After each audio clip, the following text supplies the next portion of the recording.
I am delighted today to welcome Chantelle Kern, who with her husband Giovanni own The Italian on Tour, located in Italy's La Marche region. The Italian on Tour is this couple's dream business that is crafting authentic experiences so you can discover Italy's hidden gems and experience it like a local. My name is Lisa Morales, and I am the editor of Live in Italy magazine, a lifestyle publication dedicated to La Bella Vita.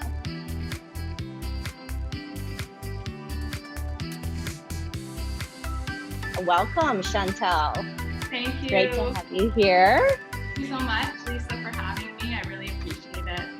So I'm really excited to have a fellow Canadian. I am living in the United States, American citizen, but born a Canadian. So let's go back a bit. What part of Canada are you from? I'm originally from the Sunshine Coast in BC, from a small little town called Powell River. So it's north of Vancouver. You've got to take 2 ferry rides and drive up the peninsula to get there. It's basically, when you think of living, when people think of Canadian nature, you have the mountains, the lakes, the ocean. That's how I grew up. I grew up camping, fishing. That's the Canadian lifestyle. When you think of that, when people here tell me, oh, I want to go to the Canadian outdoors and I want to go fishing, that was how I grew up. My dad lives there still. My mom lives there still. My dad actually lives in a cabin on the lake. So Wow. We're very much a Canadian family, the way I grew up, very outdoorsy.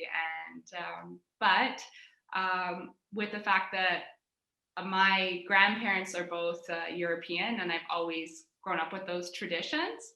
Uh-huh. So my dad's side is German and my mom's side is Croatian. And so that really shaped like who I am. And it also shaped the fact that I really have this connection sort of with Europe and Mediterranean lifestyle, because Croatians are very similar to Italians when it comes to the family unit, when it comes to certain cultural aspects. And I think that's why I never really truly felt actually at home in Canada. Mm-hmm. And for me, I always knew I wanted to move to Europe. So that's kind of like where I felt at home was in Italy. And that was why Giovanni and I, part of the reason why we decided to finally move, because even though he'd been away for so many years, like he went to boarding school on Long Island when he was 15. So very atypical for Italian family to send your son abroad at that young age. And we met when we were at the University of Victoria, which is on Vancouver Island. Right. For those of you who don't know, in Canada. And then from there, we both worked, and that was where I got my first degree in microbiology and biochemistry. And then he got a job in Italian, like food and wine and import, Right. and we moved to Vancouver, and we spent some time there.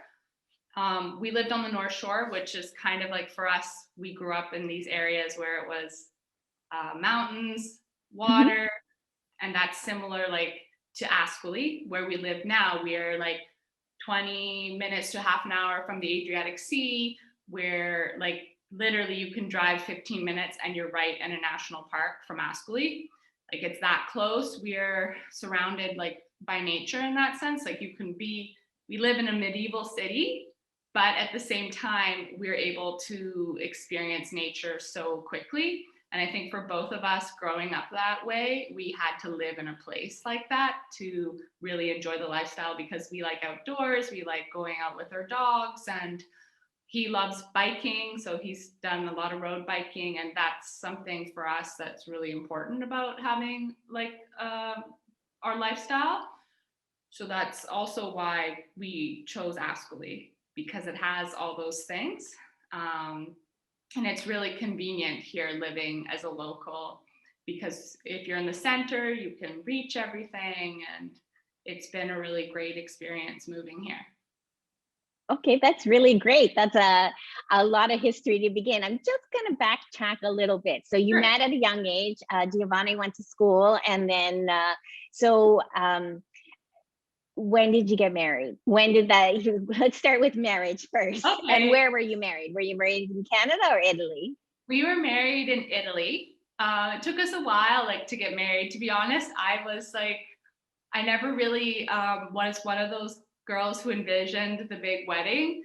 Uh huh. I always just envisioned, like, my life was, I wanted to live abroad. I wanted to experience life. And for me, that was never like really my big dream. But I ended up having this big wedding because it was my husband's dream. So back then, which was 2014, I didn't speak much Italian Uh huh. besides, like, ciao. And that was kind of about it. Piacere, nice to Grazie. meet you, grazie. That was kind of my, oh, like, that was it. Like, espresso, cappuccino. I didn't really know much Italian. Right. And so we ended up getting married here, and it was really beautiful experience. Like, honestly, I never dreamed of the big wedding, but it was so lovely. Like, we had our friends from Canada, we had friends from England, from the States. It was like this amazing experience where we had all these people come together just Yeah. for our wedding. And we had a lot of people from Puglia come because Giovanni's parents are originally from Puglia, even though he grew up in Ascoli. Okay. So it was, very much a mix of people from North, South, Central Italy, and then people from all over the world in English speaking countries. And during that time, like, so many of our friends were like, how do people not know about Ascoli? How do people not know about Le Marche? And, that was when, we realized, like, this is something that we really wanted to do. We wanted to share this slice of Italian life with Right. everybody that we could, because there's so many people who want to have that experience where you can really immerse yourself in the local culture. Hmm. And personally, having traveled all over Europe, I backpacked around Europe for 6 months by myself when I was 18. The Uh huh. experiences for me that I remembered were when I had somebody there to translate, like, the local experience. So when I visited my family in Croatia who spoke English, they understood kind of like what I want because they had been abroad. It was different than saying just visiting friends who were there and they didn't really understand what you wanted to see and what you wanted to do. But people who have been abroad, come back to their country, they understand more deeply about how to translate the experience. And that's, in essence, what we came here to do, was to be able to translate the experience for food and wine lovers. Because, as I mentioned previously, Giovanni worked in the food and wine industry for many years. So that was really a big passion of his. And having grown up, also, my grandparents had a bakery and cafe. So we always kind of, food was a big part of our family. Like, Croatians are similar to Italians in that way. Hmm. And so it's something that we really wanted to be able to do and share with people in a way that was authentic and putting, like, quality over quantity um, into experiences. Because this was the place that we had been and traveled so much. Every summer we'd come back here. We didn't just come here to plan our wedding. We'd come here every summer because Giovanni's dad lives here. And Right. that was like our vacation. So we always did all these trips around here and explored the wineries, and we would go to Umbria. We're not that far from Castelluccio, and we would go to Abruzzo. We have lots of friends in Abruzzo.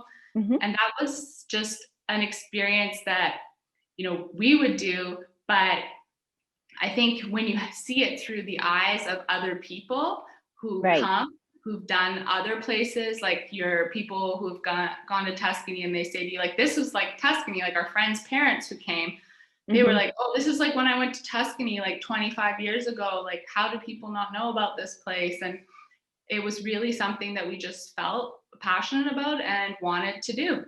And so after we'd returned from our wedding, I was like, Giovanni, like we're not happy in Vancouver. Like we both Yes. want to move back to Italy. And I think there's kind of like two Italians who are like, I just love where I live, like my new place, and I don't want to live in Italy again. Or Italians like my husband who dream of going back to Italy.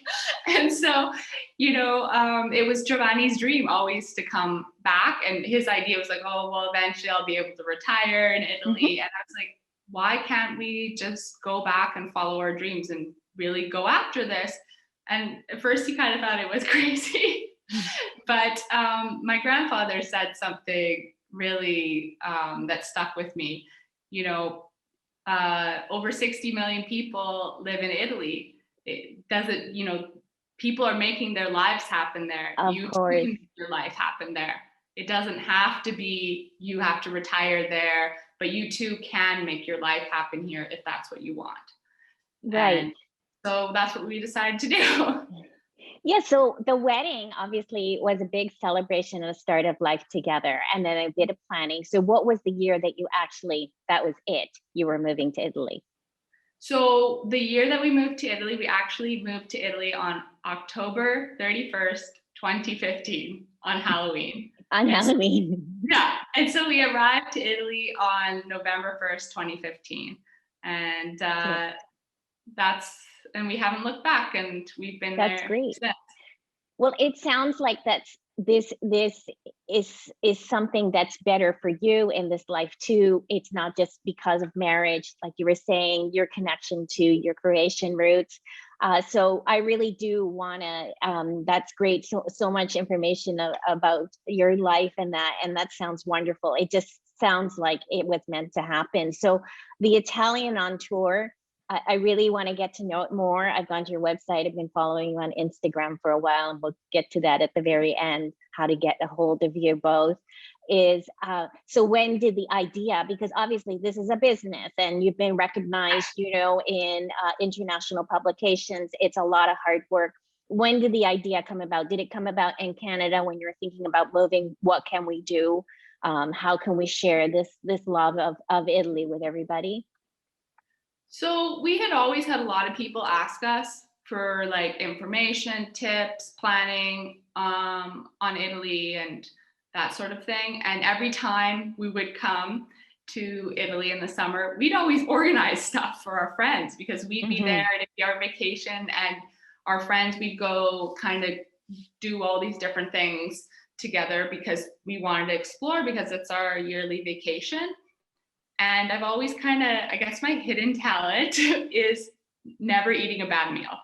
And so I always had this knack for finding like great places to eat. And that was kind of part of like our vacation. So our friends, we'd go out and I'd plan all these day trips for us, and we'd explore and see different places, because as much as people think, oh, these people live here and Italians know the area, a lot of Italians have this more like very provincial mentality. Like they just kind of they don't really know much outside their own city. So yes, I'm hearing they that. would explore with us, and I would plan all these things. And we first was like, oh, well, we could have a bed and breakfast. And I was like, well, realistically, Ascoli doesn't have like that much tourism for bed and breakfast, and that's not really what I want to do. I said, like, I'm not passionate about bed and breakfast. I'm really passionate about experiential travel. So that was kind of how it started. And we started like thinking of names, and we came to the Italian on Tour, because I was like, well, look, this is like really about, how you helped me connect to the local culture. You're the Italian, and together we're on tour. So we came up with that name, and it just kind of felt right. And that was like, I think it was the January after we got married. So I think it was like January 2015 that we kind of decided on that name. And, Giovanni talked to his family, and everybody was really supportive about us going and doing this. And in all honesty, it was a really difficult time for me, because my grandmother was battling stage 4 breast cancer. So it was a big decision for me to leave at that time. Mhm. But, you know, honestly, she was very supportive. She wanted me to follow my dreams. And so we did leave. My grandmother did. That was the first year, you know, we were here. It was a tough year. I had to go back to Canada, and she passed away. So it was I'm very tough sorry. year for us. But, you know, I always think about, like, she was always very much like, follow your dreams, go after your dreams. And there's actually the day before we left, when my grandparents are also entrepreneurs, and they were, you Mhm. know, my grandfather was an immigrant. He came to Canada when he Right. was 17. Mhm. Uh, and when my grandfather, one time there was a person, he had a bakery, as I said, they came and they needed some food. So they didn't have cash, but they gave him this silver bar. And so my grandparents never had to change that silver bar to money. So they Mhm. gave it to us as a start, as a good luck for our new life. And basically, like, in hopes that we'll do well enough that we'll never have to change this to money, that we'll never need it, but it's like was a good luck charm. So we still have this silver bar to this day. And that's was kind of, you know, our going away gift from my grandparents. And it was really significant, and I still cherish it. I don't think That even if silver That's goes up, beautiful. And I'm we'll going ever. to try not to cry, because I was going to say that your grandparents followed their dream. I came from immigrant parents as well. And I was thinking about, you know, how there's so many businesses, especially with Canada. I'm from Toronto, Yeah, it's multicultural. And they frame that first dollar, they frame their, you know, the money yeah. where they came from. And it's that, oh, so that's beautiful. What a beautiful story. Well, fantastic. And here you are. So one thing that really stuck out on, well, there's a couple of things that really out on me, is that especially now, you know, once we get back into regular travel and COVID, Yeah. but you've always specialized in customized small tours. Your website says beat the crowds. And I think this is so important. I don't like, I mean, everybody is different, but I Yeah. know personally one of the reasons why I've avoided cruises or anything is that I just don't want to be with a whole bunch of people. Yeah. You know, so tell us, how did that go about? Because that's not easy, because it'd be easy just to get a whole bunch of people booked, do the same thing. You are customizing these tours. How do you go about making sure it's small, making sure that people are, you know, hopefully are compatible, creating these small group experiences? Well, I have to say, for any small business owner, it's really knowing your messaging and who Mm-hmm. your ideal client is. That's really the truth. And because we are very niche, we know who our ideal client is and who we want to work with. So we do our best, with the words on our website and the things that we talk about and our messaging, to call out those people, to show them that we are for them. And I think I've always been, I don't, you know, it's a lifestyle business for us. Like, there's a lot of Right. tour operators that go into this to be like, oh, I'm going to sell my business for X millions so many years down the road. That's not what this is about for us. And I mean, I say that with 100% honesty. This is for us about us having a lifestyle and a place we live, doing something we love. Because Right. both of us, um, I worked in the corporate world as a CPA. Giovanni worked for a company, and honestly, we were tired of working for other people's dreams, and we wanted to work for something that we were passionate about. So we combined our skills together to create the Italian on Tour, and it's something we're passionate about, and it gives us the opportunity to live in the place we want to live. It gives us the opportunity to be close to, you know, Giovanni's father is older, and his mother passed away about, I think it's 7 years now. Mm-hmm. And so he was alone here in Italy. And so it gives us this opportunity to be with our family, which is so important to us. And I also think that's an aspect of our tours is actually important. We're really about connecting with people. It's not about just going and seeing the sites. Like, we're not selling you sightseeing. We're not selling you the Colosseum. We're not selling you Florence and the Ponte Vecchio. we're selling you experiencing Italy like a local, enjoying authentic cuisine, connecting with locals, because that for us is meaningful travel. That's when you Yeah. remember something. Like, I don't remember actually seeing the Colosseum. Mm-hmm. Like, straight up, that's 100% truth. I've seen the Colosseum. I've been to Rome. I spent a week in Rome when I was backpacking around Europe by myself. Mm-hmm. And I don't really remember it as deeply as I remember the places I visited with somebody who's been able to connect me to the local culture, who's been able to translate the local culture. So one thing that caught my eye was the fact that you're celiac. Is Yeah, that how you say it, celiac? So celiac. you can't celiac. So I've only read the word, I haven't said it. Oh, So no worries. No worries. Don't so get you offended. cannot have gluten. And it's funny because I have this article in the back of my head, and I was reading actually that Italy gets a lot of its wheat from Canada, because I was like, okay, I know where wine and olives grow, but where does the wheat grow in Italy? But we'll get to that another day. But obviously in Italy, wheat is such an important part of the meal, everyday meal. It's Yeah. a key ingredient more than, other countries, I would say. So how do you deal with that? And then also now you're able to offer that to other people. Yes.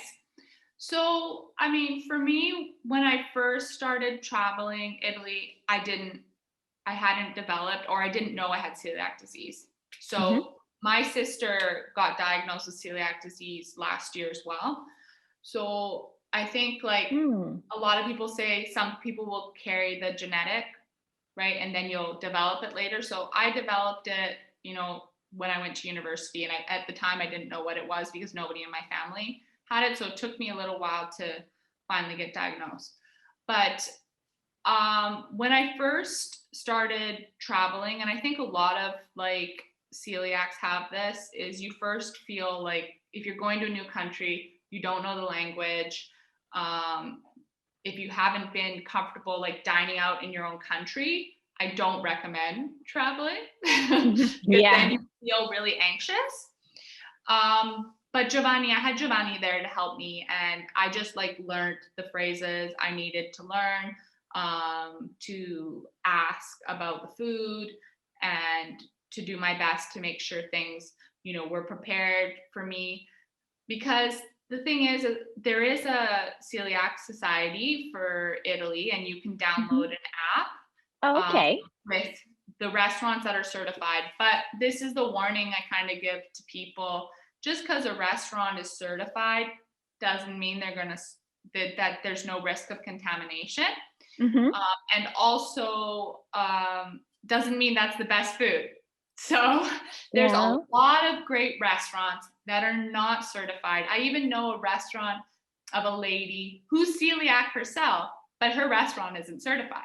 So Mm. I think, like, for me at least, because I've always researched looking for authentic cuisine and good meals and safe meals in that sense, like we dine at these places quite frequently. So we're able in that sense to sort of vet them and research them and make sure, I've never been contaminated actually since we moved to Italy. So I've never had a problem, but I've been really careful because, for example, Giovanni and I went to this restaurant, which I will go again because mistakes happen and things like that.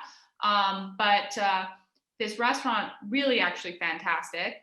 But the plate was like, say, appetizers, but it would normally include something that had gluten in it. So we said, oh, can you make it without the gluten? Can you just exclude that? Mm-hmm. So the thing is that it was just, automatic for them to bring it with the gluten. But if you're celiac, you can't have something on the same plate. It risks, you getting contaminated. So it's not like I Right. touched the other stuff that wasn't gluten. But if I hadn't known that ingredient, which is called farro, Right. if I didn't realize that ingredient contained gluten, I would have been contaminated or basically I've been glutenated, I say, at a restaurant that is certified by the Italian Celiac Organization. So I think, like, if you realize that if you're going on your own, there's always going to be a risk. And even like, there's always a risk of getting contaminated, even at these certified restaurants. Nothing's 100% in life. That's something I do like want to emphasize for people. Although I've never been contaminated since moving to Italy. Yes. But the reason why we actually started offering our tours gluten-free is because I had such great success doing that here. And that we go to these same restaurants, and I had really good success with people explaining to them my needs and what I needed and how to prepare the food and that sort of stuff. And people here were really understanding because they understand that it's a disease and not a lifestyle choice. Like, it's not my choice to avoid gluten. Like, I mean, Giovanni ate a piece of pizza yesterday, like the piazzette, the little pizzas, and I was just like, oh, it smells so good, but I can't have it, right? So it's not like I made that choice. It's so I'm healthy. And so they really understand that. And that's something I felt was a lot different than when I go to in North America and Canada and the States. I felt when I was living there was a lot less understanding that it's a health issue and not a fad. And I think that's because people here wouldn't just be like, no, I can't have pasta because I'm on a gluten-free diet. Like, say, in North America, we have the paleo diet, we have the Whole30, we have all these different diets that I didn't see so much when I moved here. And I think it's because people are really rooted in their traditional diets that are here that have kept them healthy for so many years. So I've really felt like I didn't feel strange or like asking people. I didn't feel like people thought that it was a fad, or I always felt pretty safe. And that was for me a big difference compared to when I was dining out in North America. That's great. It's really nice to have that recognition, like you said. And the only thing is, I would say now, the fact that some of these things are fashionable is probably making it a little bit easier. Would you agree? Like, to be able to get, let's say, more gluten-free food. Okay, so that's kind of for me a yes and a no answer. So yes, you can go to more restaurants and there's gonna have gluten-free stuff, but for a celiac, it needs to be prepared so it's not cross-contaminated. So it's a little different between just gluten-free food and food that's safe for a celiac. So those are two different things. And I think that's where this idea of like gluten-free travel, like, we offer our tours gluten-free, okay? But I'm not offering it because you want to travel all of Italy gluten-free or something like that. I'm not offering this for you to go to Rome and Florence and all. I offer this experience because I wanted to offer the same experience that we offer on our other tours to people who love food and wine and are just happen to need to be gluten-free for their health, just like me. So that was kind of the essence of it, because we didn't start offering gluten-free at the beginning. It wasn't really the start of our business. Our business has always been about authentic food and wine experiences, experiencing the local culture. You know, that's really the essence of what we do. We give you a backstage pass to experiencing Italy's hidden regions like a local. That's really it for food and wine lovers. And so, you know, I think just because you're celiac doesn't mean you don't love food and wine and you don't want to enjoy so many things, because there's actually so much here that is naturally gluten-free. I just love, you know, that you're cultivating these experiences. This is something that you love, passionate about, and then also supporting local, like that's something, you know, that is important, and we encourage that. And I think that's all about that experiential, that authentic travel that, you know, we as a publication highly encourage. You know, it's time to you know, get away from, you know, that stereotype of what we think Italy is, and get to know the regions and the people. And like you said, is that it's going to be so much more of a moving experience. And that's why we travel. We don't travel just, like you said, to tick something off the list saying that I've done it. So one of the things that we've been kind of calling these interviews is chat with an expat. And I found as the deeper we go into using the words expat, it is kind of sometimes controversial, but I always ask this question, what is you are an expat? What is your definition of an expat? And if you don't like that word, you can substitute something else. Well, I never really think of myself as an expat. My father-in-law calls me an international citizen.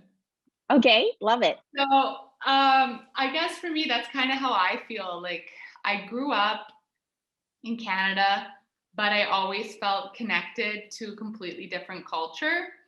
And I feel like parts of me, even though, say, I'm not Italian, I'm actually, like, my citizenship is German. So I am an EU citizen. I my Okay. husband my husband is Italian and Canadian because he got the Canadian citizenship. We were in Canada. And so I'm Canadian and German. And I think like I feel like when you're an expat per se, you're coming someplace, and if you're an expat who loves where you live, you're embracing a new culture. So you're somebody who's very open to a new culture. You're very open to a different lifestyle. Like you have to be an open person and you have to be non-judgmental and you have to just kind of embrace life.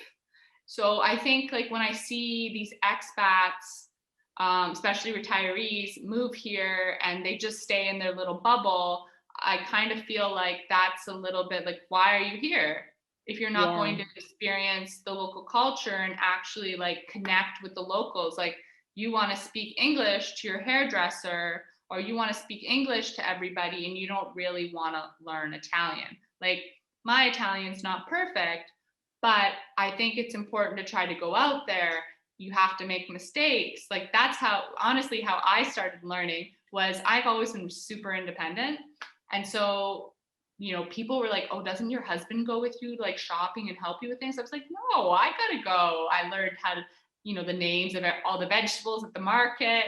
And, we got a dog basically a month and a half after we moved here. So people love dogs here and people interact with you, and that really helped me. I really wanted to just go out there, do my own thing, learn daily life, and you got to make mistakes. Like that's probably something that's a big hurdle for people. So any plans to become an Italian citizen? My husband says that I should become Italian so I could vote. But I think like Germany only lets you have two passports, so Oh, I don't think I'll be doing that anytime soon. yeah, that would mean you'd have to give up one for Yeah, the and other.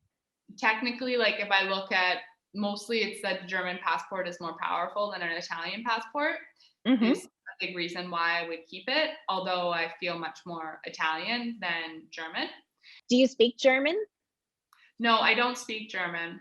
I only was able to get my German citizenship because my dad's German. So Okay. they don't require you to take a language test. Hmm. I understand a little bit because I grew up with my German grandmother singing like German songs and a lot of Hmm. our Christmas and holiday traditions. There's a lot of like German phrases and things that we sort of learn. Um, I actually have one regret in my life. When I visited my family in Switzerland, because I also have family there, they and wanted me to come there and study, but I decided to go back to Canada because they were like, "Oh, well, you're Swiss German, you're picking up so fast, you should come and learn." And my mind, like I was 18, I was like, "Okay, no, I got to go back to Canada, go to university." And that's probably the one regret in my life. I kind of wish that I would have studied there. But that's I wouldn't have met my husband then probably. So Yeah. Oh yeah, we can never look back. And it sounds like everything is going really well. So tell us, where do people generally come from when they take your tours? so we get a lot of people from the East Coast Hmm. of the United States, and we also get a good amount of people from California and Right? then Australia and Canada. So Canada, all of our clients have either been from Toronto or Victoria area. Mhm. And that's where we get the most majority of our clients from. But Oh, that's mostly great. United States. It's just based, population size. And Mhm. I find most of the people who travel with us have a little Italian connection of some sort. So whether their heritage is Italian, or we had one couple, they're actually Jamaican, but when he was becoming an electrician, his foreman was Italian. So he had a connection to Italy in that way. So everybody who seems to travel with us has some sort of Italian connection. I think, and that's also the draw of our tours, like we're connecting you. Yeah. One person who didn't Michelle, I don't know if Michelle Tam, she's the New York Times bestselling author of Nom Nom Paleo. She came with her whole family. So she had zero Italian connection, but she was a big foodie. So that kind of Yeah. aspect. So foodies and people who have an Italian connection are really, our clients and our favorite clients. That's amazing. So this is another common question that I asked, but I think in your case it might not apply because you have so many different connections to your family from different places. But usually I ask, is there anything that you miss from home? So, so is there anything that you miss that you kind of living in Italy, you feel separated from? In all honesty, I think the one thing that I miss is that I haven't, like, coming here, I have to get a driver's license. Like, you have to start from scratch, and Oh, I haven't done that. Giovanni did it right away. He had to mhm. do it from zero because he got his license when he was in Canada. Uh-huh. So he had to do it from scratch as well. I think that aspect for me, having a little bit of freedom to just go drive and do things without my husband. That's probably something I miss about Canada, but it's not maybe about Canada per se. Um, Now, when Sometimes, you say from scratch, do you mean like I mean, taking from, class lessons, yeah, driving lessons, all the way to test? You can't just, I already know how to drive, I'll go take the test. nope, you got Oh, to do it from zero. So I haven't got around to doing that from zero yet, but that's also like why we chose to live in the center, so I wouldn't feel cut off, and I would yeah. be able to immerse myself in the local culture and do everything. Like, everything's walking distance. Like, I live like 850 meters from the piazza, maybe less than that, Oh, 800 nice. around there. So it doesn't take me very long to walk there. I can go to the piazza every day. I was just there this afternoon after lunch with my dogs. Today we have the antique market, so it's beautiful. There's people out. Oh, that's Um, great. so that's really nice. But I can't really say that I really miss anything particular besides maybe like having the ability to drive and go hiking on my own and stuff like that, because we lived on the North Shore in Vancouver, and Mhm. that was really nice. Being on the North Shore too is we had the big city like draws, like you'd have all the accessible things like yoga and all the massage therapists. And I mean, this is big for me because we were very active, right? Very Mhm. active and outdoors. So those are things that we don't have here. There's no yoga studio in Ascoli. And there's no like massage place where I can go for my massage therapist or stuff like that. Sometimes I do miss being away from people because here it's more densely populated. And in Yeah. Canada, we have so much open space. But actually, it's pretty easy to get away from people. Like, just yesterday, took us about 25 minutes, and we drive to this place where it's called Arola, and it's in the comune of Acquasanta Terme, which is known for its healing thermal baths.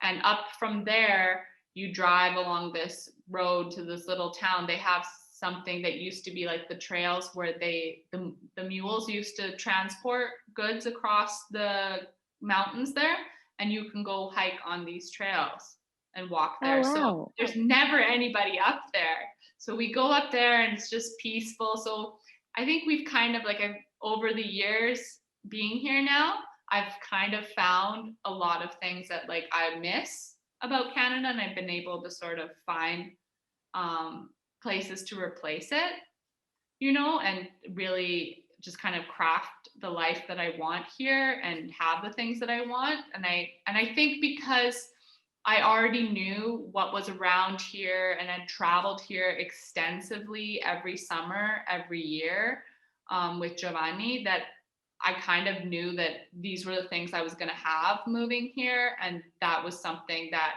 I wasn't willing to sort of give up the vicinity to nature that I had Right. in Canada and that we have here. So I don't miss it as much. Canadian nature is different. It's Yeah. Canadian nature is like you get lost and you could die. Here, that's not really Okay. possible. Here it's not like that. But nature's just different here. There's still more people around and that sort of thing. I will say that you're doing an amazing job. I don't know if it's collaboratively you and Giovanni. If you are not following them on Instagram, you need to be, in this time where we are in desperate need of virtual travel, the need to be able to connect to another place. I enjoy watching your daily stories that come with captions, little slices of life, food, places you visited, so many things out in nature. So who's the brain behind this? Your stories. That's me. Everything. I do the photos. I do everything.